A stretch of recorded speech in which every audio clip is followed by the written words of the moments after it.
Hello, students.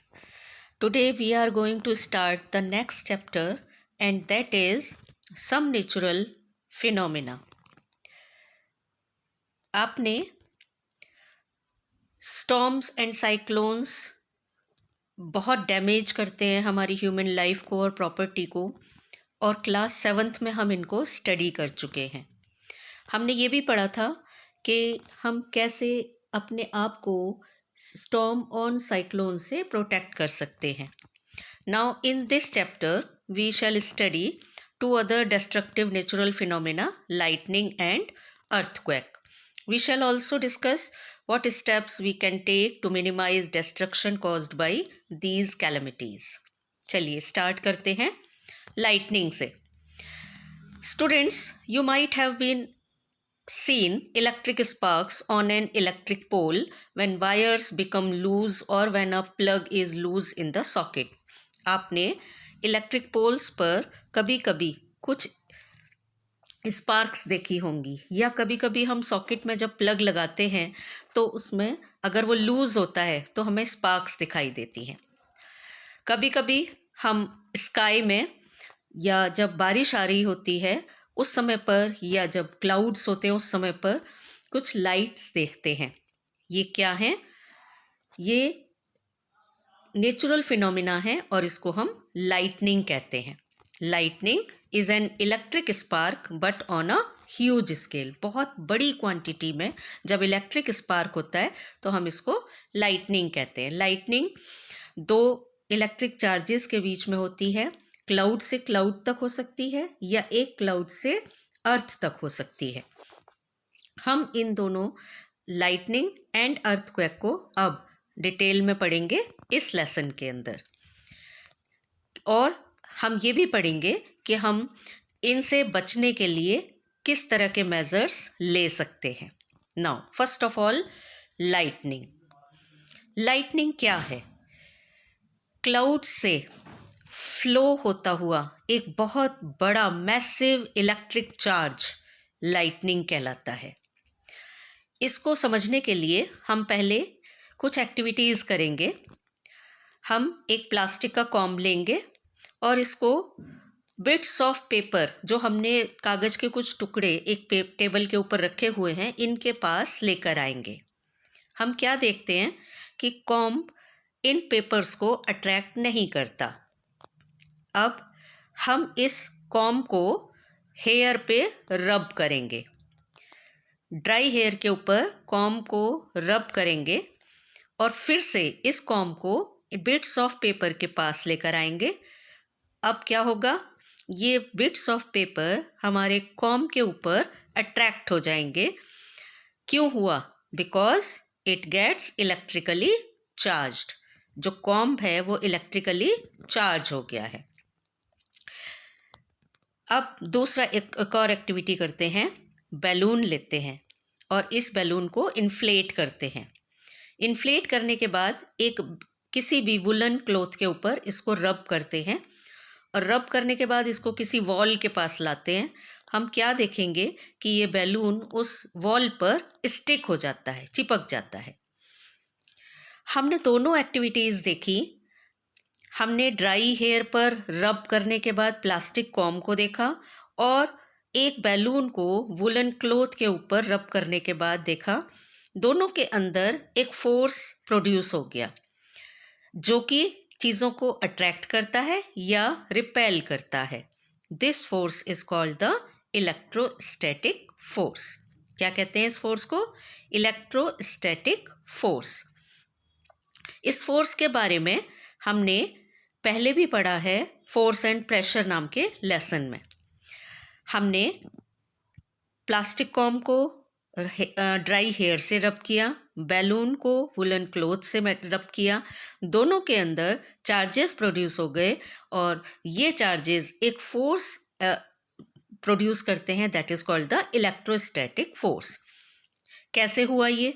The comb and the balloon are said to be electrically charged when they are rubbed against dry hair और a woollen material as they acquire electric charges, क्योंकि इनके अंदर electric charges आ गए। सो A body having electric charge on it is called a charged body. ऐसी body जिसके अंदर इलेक्ट्रिक चार्जेस होते हैं उसको हम एक चार्ज्ड बॉडी कहते हैं. तो plastic comb and balloon both are charged bodies और wall and bits of paper both are uncharged bodies. तो अनचार्ज को एक चार्ज बॉडी अपनी तरफ अट्रैक्ट करती है. हमने ये देखा इस एक्सपेरिमेंट में. The process of giving electric charge to an object is called charging the object. किसी भी प्रोसेस में अगर हम किसी ऑब्जेक्ट को चार्ज कर रहे हैं तो हम इस प्रोसेस को कहते हैं charging the object. Charging an object by rubbing it with another object is called charging by friction. अगर हम किसी चीज़ से रब करके किसी चीज़ को चार्ज करते हैं then it is called charging by friction. It has been found by experiments that there are two types of electric charges. दो तरह के इलेक्ट्रिक चार्जेस होते हैं, पॉजिटिव एंड नेगेटिव. दो तरह के negative charge, positive and negative. The electric charge on a glass rod when it is rubbed with a silk cloth is considered positive. अगर हम एक ग्लास रॉड को लें और उसको सिल्क क्लॉथ के ऊपर रब करें तो हमें पता लगता है कि जो ग्लास रॉड है उसके ऊपर पॉजिटिव चार्जेस आ जाते हैं. अब ये ग्लास रॉड के अंदर कैसे आता है, इसको हम अब कैसे चेक करेंगे कि ये पॉजिटिव चार्ज है और ये कैसे आया इसके अंदर. The electric charge on ebonite rod when rubbed with a fur और वूल इज कंसिडर्ड नेगेटिव. अगर हम एक इबोनाइट रॉड लें और उसको फर के ऊपर रब करें या वूल के ऊपर रब करें तो उसके ऊपर नेगेटिव चार्ज आता है. तो ये कैसे चार्ज हुआ और कैसे पता लगा ये चार्जेस हैं, इसके बारे में बताते हैं. बेंजामिन फ्रैंकलिन एक साइंटिस्ट थे जिन्होंने डिस्कवर किया कि दो तरह के चार्जेस होते हैं, positive and negative. Positive charge and negative charge. अब एटम के ऊपर एटम इलेक्ट्रिकली न्यूट्रल होता है. अगर एक एटम को हम देखें तो एटम तीन सब तरह के particles, sub particles, proton, neutron and electron से मिलकर बना होता है. All matter is made up of tiny particles known as atoms and atom consist of three main particles, protons, electrons and neutrons. ठीक है, protons, electrons and neutrons, three main particles हैं atom के अंदर. A proton carries a positive charge. Proton जो होता है, जो nucleus के अंदर है, इसके पास पॉजिटिव चार्ज होता है. इलेक्ट्रॉन कैरीज नेगेटिव चार्ज, जो चारों तरफ घूम रहा है वो नेगेटिव चार्ज है. And neutron has no charge और न्यूट्रल, न्यूट्रॉन के ऊपर कोई चार्ज नहीं होता है. In an atom under normal conditions the number of protons is equal to the number of electrons. जब एक एटम इलेक्ट्रिकली न्यूट्रल होता है नॉर्मल कंडीशन में तो उसके अंदर number of proton and number of electron equal होते हैं. इसीलिए एटम होल इलेक्ट्रिकली न्यूट्रल होता है, क्योंकि उसके अंदर जितने पॉजिटिव चार्ज होते हैं उतने ही नेगेटिव चार्ज होते हैं. तो इसलिए ये इलेक्ट्रिकली न्यूट्रल होता है. इलेक्ट्रिक चार्जेस इन एटम्स. अब देखिए, आप एटम के अंदर इलेक्ट्रिक चार्जेस, सेंटर में न्यूक्लियस है, न्यूक्लियस के अंदर प्रोटॉन एंड न्यूट्रॉन है और इलेक्ट्रॉन चारों तरफ घूम रहे हैं.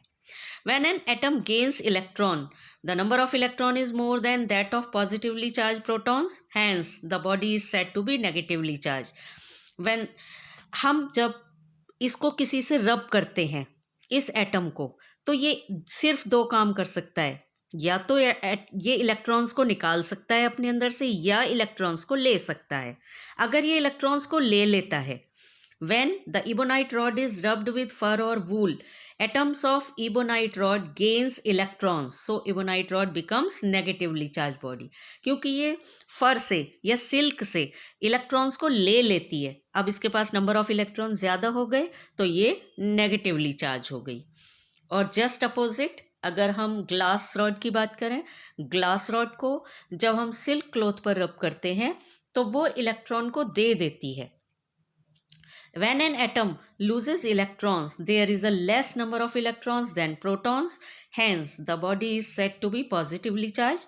When the glass rod is rubbed with silk cloth, जैसा हमने पहले एक्सपेरिमेंट में देखा था कि जब हम ग्लास रॉड को सिल्क क्लॉथ के साथ रब करते हैं तो ग्लास रॉड अपने इलेक्ट्रॉन्स को सिल्क क्लॉथ को दे देता है और ग्लास रॉड के पास नंबर ऑफ इलेक्ट्रॉन कम रह जाते हैं और प्रोटॉन्स ज़्यादा हो जाते हैं. When the glass rod is rubbed with silk cloth, atoms of glass rod loses electron. So glass rod when rubbed with a silk cloth becomes positively charged body. तो glass rod positively charge हो जाती है और ebonite rod negatively charge हो जाती है. ये rubbing से हो रहा है, ये फ्रिक्शन से हो रहा है. जब हम रब कर रहे हैं एक मटेरियल को दूसरे मटेरियल के ऊपर तो वहाँ पर इलेक्ट्रॉन्स एक मटेरियल से दूसरे मटेरियल तक पास हो जाते हैं और इसीलिए दोनों ही ऑब्जेक्ट चार्ज्ड हो जाते हैं इक्वली एंड अपोजिट. अगर एक पॉजिटिवली चार्ज होगा तो दूसरा नेगेटिवली चार्ज होगा.